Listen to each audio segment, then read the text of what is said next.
उस ठेले को पलट दिया, शरपसंदों ने मुंह में पेशाब तक कर दिया, कोई आदमी सुनने को तैयार नहीं। ये सब हालात क्यों बन रहे हैं? ये हालात इसलिए बन रहे हैं कि हमको जो काम मोहम्मद रसूलुल्लाह सल्लल्लाहु अलैहि वसल्लम ने दिया था, उस काम को पशपुश कर दिया और यहूद नसारा वाला काम हमने करना शुरू कर दिया। हमारी शादी होती है तो मोहम्मद रसूलुल्लाह के तरीके पर नहीं, हमारा उठना बैठना यहूदियों के मुताबिक।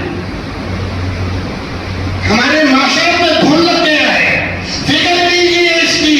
कल हश्र के मैदान में रोज़ा से पूछा जाएगा तुमने किया क्या? यही जिम्मेदारी थी तुम्हारी। अगर वो मस्जिद के इमाम है तो वो भी जिम्मेदार है अपने मस्जिद के हलक़े का। अगर मदरसे